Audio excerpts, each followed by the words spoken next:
Hey guys, so I feel really lost right now. I usually have two phones, but for some reason my other phone isn't letting me get into it.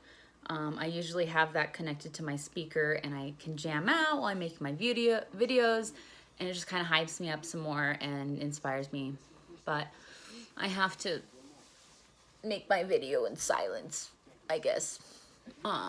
It's whatever because I'm just going to be rambling the whole time, but this is jail series part 2. So this is where things get a little more interesting. After I had like ripped the girls, all the notes I wrote for that girl and everything, all the sweet things I wrote for her and everything, I ripped it to shreds and threw it all over the room and I cleaned it up. They ended up giving me a new roommate, and she looked like she was pregnant. And there was this rumor going around that she actually miscarried, and they gave her a bucket and she miscarried her baby into the bucket, and they waited until after everyone like went to bed and was locked in their cells to come take out the fucking fetus in a biohazard bag. Like there was multiple like witnesses and everything. I don't know. I think people in jail just like to talk and make things a little bit more interesting than they really are. So who knows if that was true, but I was in the room with her and she's like super chill. Well, what I didn't mention was that during this time I became like super obsessed with the lead singer of this band. And it happens every single time I lose my mind. Like it happens every single time that I'm manic and I haven't slept for a long time and I'm like psychotic. Like I was straight up psychotic at this point. But so that night, I received my commissary because I spent like fucking 30 or 40 bucks, as much as I could spend on like all kinds of candy and deodorant and shampoos and all this other stuff. And I was just gonna ball out and like just give it to everyone, like Skittles, Twix, deodorant, take it.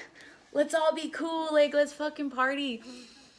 And so anyway, that night I received my commissary. It was like 10 o'clock and I could not sleep and I was just losing my mind minute by minute. And I was sitting there. I was pacing back and forth, back and forth, back and forth. And I was thinking of all the ways that I could like get rid of the lead singer of this band's girlfriend without anyone finding out and all this shit, like dark thoughts. Like,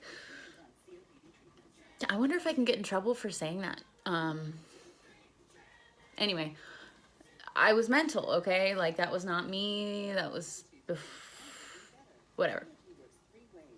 So I was pacing back and forth, just thinking of all these like super like slaughtering. Y'all are gonna think I'm fucked up, but I'm really not. Anyway, all that aside, like it was, I don't know, 3, 4 in the morning, and I looked out my jail cell window. It was dark outside. I was on the 4th floor, and I saw this. I was hallucinating for sure. And I saw this limo, this black limo, and it slowly cruises by. And once I sensed that it noticed me, and it did a U-turn, and it flipped around, and on in the passengers, the front passengers side, I saw this like white wispy orb of light that was kind of just floating around in the window, and it was as if whoever was in the passenger seat of the limo looked up and said, "That's her." And immediately what I did was I instinctively threw up the Illuminati sign above my head, and I don't fucking know why. I don't know why. But I sat there like this until the fucking limo was out of sight, and then I put my arms down. I was like, "Oh my God, what are you doing? What the fuck is going on? What the fuck is going on right now?" And I was just pacing and like freaking out. And the only thing that would calm me down is like the pregnant lady was on the bottom bunk, and the only thing that would calm me down is just going up and just like touching her hair, because like in my mind, I feel like Native Americans have like kind of magical healing. I don't know. Their hair has some sort of property, like this intrinsic property to it that's just like, it's healing, it's magical. I don't know. So every time I touch her hair, I was like, calm down. And then I wouldn't touch her hair, and I'd be like, oh my God. And yeah, that sounds really creepy. I was touching her hair in her sleep. But whatever. I was out of it. Like, I would normally do that stuff.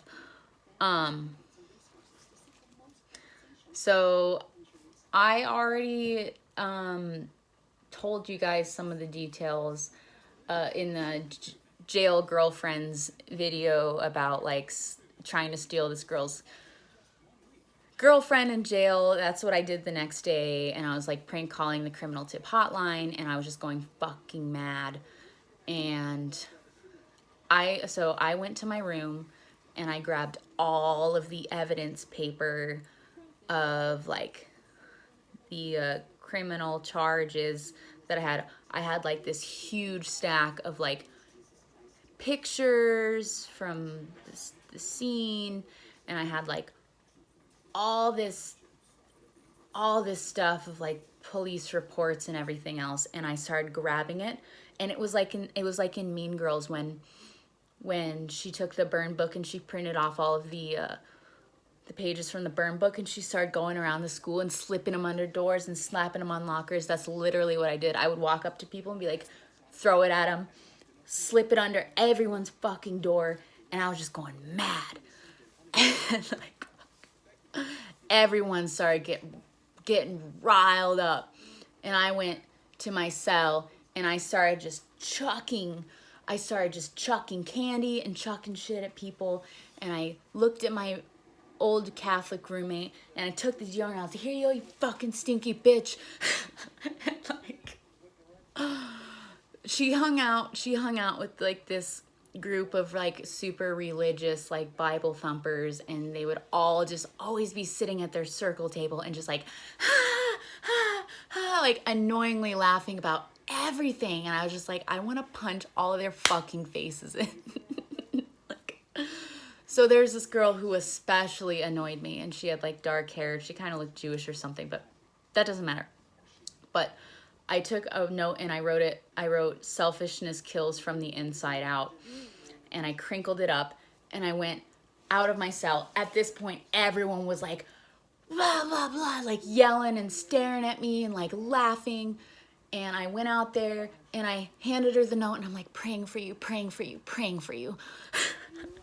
And she's like, like, oh my God. So I went back in my cell and I take my fucking coffee and I splash it on the window, and everyone's just freaking out outside. They're like waving their fists and they're like, fuck you, I'll fuck you up, and all this other stuff. And I was like, fuck you, fuck you, fuck you. And I start like flashing everyone. I get totally naked and I'm just like, fuck you.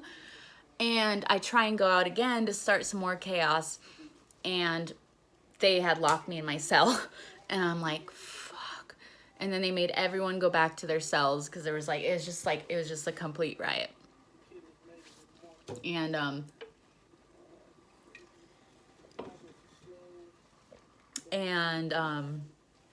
I was locked in my cell, and I looked around at the mess that I had made in the room and the spilled coffee dripping all down on my floor, and I was butt naked, and I'm like, Amy, what are you doing? What did you just do? What the fuck did you just do? And I'm like, I literally said out loud, I'm like, this is so boring.